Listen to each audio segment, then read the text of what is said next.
Episode 2 এর শুরুতে আমাদের হাই স্কুলের একজন শিক্ষিকাকে দেখানো হয় যার নাম হচ্ছে লি কিউজিন।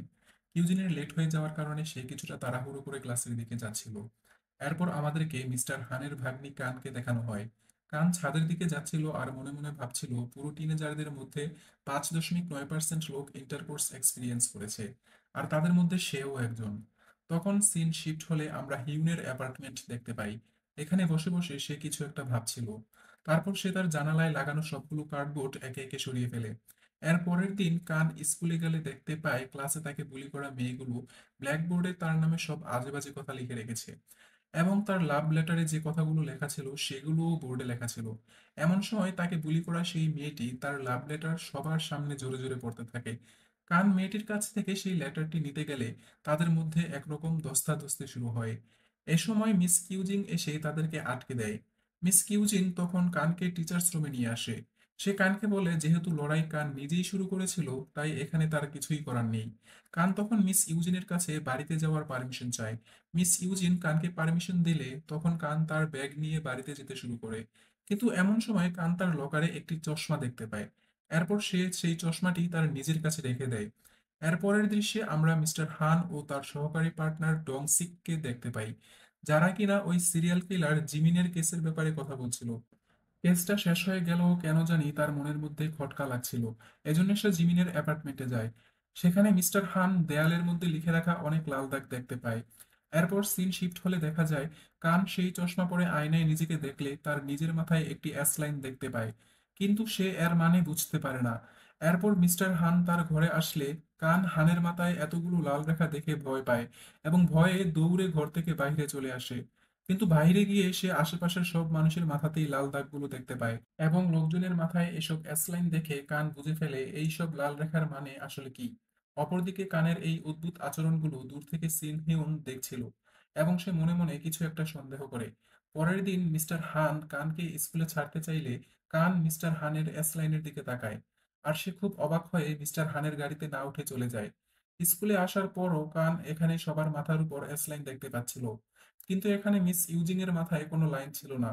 তার মানে ছিল সে ভার্জিন। এরপর কান ওই বুলি করা মেয়েদের মাথায়ও এস লাইন দেখে। এখানে সে দেখতে পায় বুলি করা এক মেয়ের এস লাইন একজন টিচারের সাথে কানেক্টেড। এরপর কানের স্কুলের ক্লাসরুমের সিন দেখানো হয়। এখানে মিস ইউজিং একটি নতুন স্টুডেন্টের সাথে সবার পরিচয় করিয়ে দেয়, আর সে নতুন মেয়েটি ছিল হিউন। তারপর টিচার সিন হিউনকে বলে তোমার কোনো সমস্যা হলে তুমি ক্লাস প্রেসিডেন্টের সাথে কথা বলতে পারো, এবং এরপর টিচার তাকে তার সিট দেখিয়ে দেয়। এরপরের সিনে মিস্টার হানকে তার অফিসে দেখা যায়। মিস্টার হান এখানে একটি লিফলেট দেখছিল যেখানে জিমিনের ছবি ছিল। এখানে জিমিনের চোখের চশমাটা দেখে মিস্টার হানের কিছু সন্দেহ হলে সে জিমিনের জিনিসপত্রগুলো খুলে দেখতে থাকে, কিন্তু সেখানে সে সেই চশমাটা দেখতে পায় না। এরপর সে কানের হাই স্কুলে চলে যায়। টিচার্স রুমে গেলে সেখানে আগে থেকেই মিস ইউজিন উপস্থিত ছিল। মিস্টার হান ইউজিনকে জানায় সে পুলিশের একজন লোক, আর এখানে সে কিছু জিজ্ঞাসাবাদ করার জন্য এসেছে। ইউজিন তাকে কানের বাবা মনে করলে সে জানায় সে কানের আঙ্কেল। এখানে ইউজিন মিস্টার হানকে জানায় কান কিছুদিন যাবৎ স্কুলে কিছু সমস্যার মধ্য দিয়ে যাচ্ছে। আশা করি আপনি এসব ব্যাপারে অবগত আছেন। তখন মিস্টার হান মিস ইউজিনকে জানায় আমি খুব ব্যস্ত থাকার কারণে এসব ব্যাপারে অবগত ছিলাম না। সে তাকে সরি বলে এবং সে আরো বলে আসলে আমি এখানে একটি খুনের ব্যাপারে তদন্ত করতে এসেছিলাম।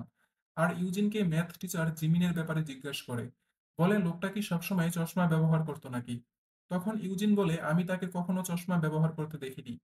পরের সিনে দেখানো হয় বুলি করা মেয়েগুলো স্কুলের ছাদে কানের কাছে টাকা চাইলে সে বলে আমি তোমাকে কোনো টাকা দিতে পারবো না। তখন বুলি করা মেয়েটি কানকে মারতে থাকে। এমন সময় হিউন এখানে চলে আসে আর তাদেরকে এসব করতে মানা করে। কিন্তু বুলি করা মেয়েটি তখন উল্টো হিউনের উপর রেগে যায় এবং হিউনকে ভয় দেখায় যে বেশি বাড়াবাড়ি করলে সে হিউনকে ছাদ থেকে নিচে ফেলে দেবে। কিন্তু হিউনের তো মরার কোনো ভয় নেই, তাই সে মেয়েটিকে বলে চলো দুজন একসাথে ঝাঁপ দেই। এতে করে মেয়েটি ভয় পেয়ে যায় আর সেখান থেকে চলে যায়। তখন কান হিউনের উপর রাগ করে বলে আমি কি তোমাকে সাহায্য করতে বলেছি। তখন হিউন বলে তুমি কি এখনো আমার উপর রেগে আছো নাকি। তখন কান হিউনকে বলে নিজের চরকায় তেল দাও, আর সেখান থেকে চলে যায়। অপরদিকে টিচার্স রুমে মিস ইউজিন মিস্টার হানকে কানের সাথে দেখা করতে বললে সে মানা করে দেয়। এরপর মিস্টার হান সেখান থেকে চলে যায়। যাওয়ার সময় কান তাকে পেছন থেকে দেখে নেয় আর খুব বিরক্ত বোধ করে। এরপর মিস্টার হান একটি বারে যায় এবং সেখানকার ওয়েটারকে জিমিনের ছবি দেখিয়ে কিছু জিজ্ঞাসাবাদ করে। ওয়েটারটি তাকে জানিয়ে দেয় জিমিন এখানে প্রায়ই আসতো এবং সে ড্রিঙ্ক করে কিছু উল্টাপাল্টা নাম্বার বলতে থাকতো এবং সেই কারণে তার আশেপাশে থাকা অন্য কাস্টমারদের সাথে প্রায় লড়াই হয়ে যেত।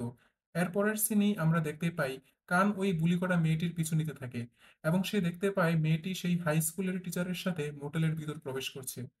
কান এখানে তার ছবি তুলে রাখে আর মেয়েটিকে এই ছবিটি সেন্ড করে দেয়। ছবিটি দেখে মেয়েটি ভয় না পেয়ে উল্টো কানকে বলে যে আমি এখনো নাবালিকা, যদি কোনো সমস্যা হয় তাহলে সেটা আমার হবে না, সমস্যা হবে টিচারের। এটা শুনে কান কিছুটা আপসেট হলেও পরে কিছু একটা ভেবে সে একটা পৈশাচিক হাসি দেয়। এরপরের সিনে টিচার্স রুমে দেখানো হয় যেখানে সব টিচাররা মিলে গতকালের একটা নিউজের ব্যাপারে কথা বলতে থাকে, যেখানে একজন টিচার নাকি তার ছাত্রীর সাথে মোটেলে রাত কাটানোর সময় ধরা পড়ে। এরপর আমরা ওই টিচারকে দেখতে পাই যার কিনা ওই বুলি করা মেয়েটির সাথে সম্পর্ক ছিল। এরপর দেখা যায় তার কাছে একটি অপরিচিত নাম্বার থেকে রাতের ওই ছবিটি পাঠানো হয় এবং তার কাছে 20 মিলিয়ন টাকা চাওয়া হয়। মেসেজটি পড়ে ওই টিচার ভয় পেয়ে যায়। পরের সিনে আমাদেরকে দেখানো হয় সি হিউন ও কান একসাথে স্কুল থেকে বাসায় যাচ্ছে। কান তখন হিউনকে বলে 20 মিলিয়ন টাকা কি ডিপোজিটের জন্য যথেষ্ট হবে? হিউন তখন তাকে জিজ্ঞেস করে তুমি এত টাকা দিয়ে কি করবে? তুমি কি কোথাও চলে যাচ্ছ নাকি? তখন কান বলে আমি এই শহর ছেড়ে চলে যাব। এই শহর আমার মোটেও পছন্দ না। আর আমার এখানে আপন বলতে কেউ নেই। হিউন বলে তোমার তো তাও আঙ্কেল আছে, আমার তো কেউই নেই। এরপরের সিনে দেখানো হয় যে ওই বুলি করা মেয়েটি বাস্কেটবল খেলছে। এমন সময় ওই টিচারটি এসে তাকে ফোনের মেসেজের কথা বললে সে তাকে বলে এটা কানের কাজ। এ কথা বলে মেয়েটি ক্লাসের দিকে যেতে থাকে এবং ভাবতে থাকে কান এসব ব্যাপারে কিভাবে জানলো। এখানে আমরা দেখতে পাই যে কান এভাবে আরো একজনকে তাদের ছবি পাঠিয়ে তাদের কাছে টাকা চায়। কানের কিছু অদ্ভুত পরিবর্তন সি হিউন নোটিশ করে এবং ওয়াশরুমে এসে সি হিউন কানকে তার চশমার ব্যাপারে জিজ্ঞাসা করে এবং বলে তুমি কি কিছু দেখতে পাও কিনা। তখন কান বলে তুমি কি বলছো। এখানে হিউন লাল দাগের কথা বললে কান অবাক হয়ে জিজ্ঞেস করে তুমিও কি এগুলো দেখতে পাও। উত্তরে হিউন হ্যাঁ বললে কান তাকে বলে বলো তো আমার মাথায় কয়টা দাগ আছে। এরপর হিউন কান সহ আরো কয়েকজনের মাথার এসলাইনের সংখ্যা সঠিকভাবে বললে কান অবাক হয়ে যায়। এখানে কান তার চশমা ফেরত চাইলে হিউন এটা দিতে চায় না। পরে কান চশমাটি জোর করে নিয়ে নেয়। পরের সিনে আমরা ওই টিচারকে মিস ইউজিনের সাথে কথা বলতে দেখতে পাই। টিচারটি মিস ইউজিনকে জিজ্ঞাসা করে সে কানের ব্যাপারে জানে কিনা, কারণ সে বর্তমানে তার কোনো ক্লাসই অ্যাটেন্ড করছে না। তখন মিস ইউজিন বলে আমি এই ব্যাপারে কানের সাথে কথা বলে দেখব। তখন সেই টিচারটি বলে না থাক, আমি নিজেই ওর সাথে কথা বলে নেব। এরপরের সিনে কান হিউনকে জিজ্ঞাসা করে অ্যাসলাইন কিভাবে নিজের মাথা থেকে মোছা যায়। তখন হিউন তার অতীতের একটি কথা মনে করে যেখানে তার মা তার বাবাকে মেরে ফেলার পর তাদের অ্যাসলাইনটি মুছে গিয়েছিল, অর্থাৎ পার্টনারকে মেরে ফেললে অ্যাশ লাইনটি মুছে যায়। কিন্তু হিউন এখানে কানকে এ ব্যাপারে কিছুই বলে না। কিন্তু কান নিজ থেকেই আন্দাজ করে নেয় হয়তো পার্টনারকে মেরে ফেললেই অ্যাশ লাইন মুছে যাবে। পরের সিনে আমরা ওই টিচারকে তার গাড়িতে দেখতে পাই। সে বসে বসে ছবিটি দেখছিল। সে কানকে মেসেজ করে বলে আমি টাকা রেডি করেছি, মাঝরাতে আমার সাথে স্কুলের ছাদে দেখা করো। এটা দেখে কান তার বয়ফ্রেন্ডকে নিয়ে কোথাও যেতে থাকে এবং এদিক সেদিক ঘুরতে থাকে। এখানে আমরা দেখতে পাই সেই বুলি করা মেয়েটি কানের পিছু করছিল। আসলে ওয়াশরুমে যখন কান আর হিউন অ্যাসলাইনের ব্যাপারে কথা বলছিল তখন মেয়েটি সেটি শুনে নিয়েছিল। এরপর সে সুযোগ বুঝে কানের ব্যাগ থেকে চশমাটি নিয়ে নেয়। এরপর কান তার ব্যাগে চশমাটি দেখতে না পেয়ে সে ভাবে হিউন হয়তো তার চশমাটি নিয়ে নিয়েছে। এরপর বুলি করা মেয়েটি সেই চশমাটি পরে লোকজনের মাথায় থাকা অ্যাসলাইন গুলো দেখতে পায়। এখানে একটা সিনে মেয়েটি চিৎকার করে। তার সাথে এখানে কি হয় সেটা আমাদেরকে দেখানো হয় না। এরপর দেখা যায় কান হিউনকে ফোন করে।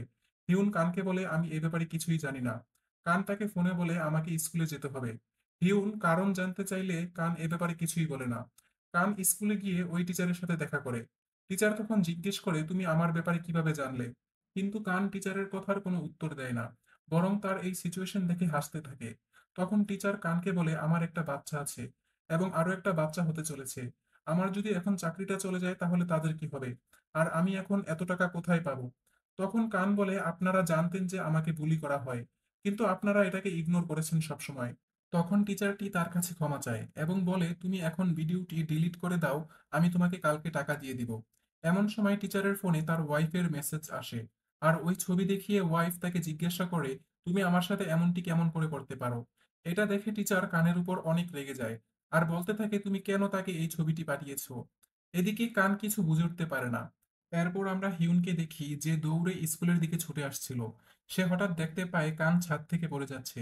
সে দ্রুত দৌড়ে কানের কাছে চলে যায়। সে মনে করে কান হয়তো মারা গেছে, কিন্তু তখন সে কানের মাথায় থাকা অ্যাশ লাইনের দিকে তাকায় আর দেখে সেই অ্যাশ লাইনটা এখনো দৃশ্যমান ছিল। এটা দেখে হিউন বুঝে যে কান এখনো জীবিত আছে, আর এই সিনের মধ্যেই শেষ হয়ে যায় এপিসোড 2। ভিডিওটি ভালো লেগে থাকলে লাইক এবং কমেন্ট করবেন, এবং আমার চ্যানেলটি সাবস্ক্রাইব করে আমার পাশে থাকবেন।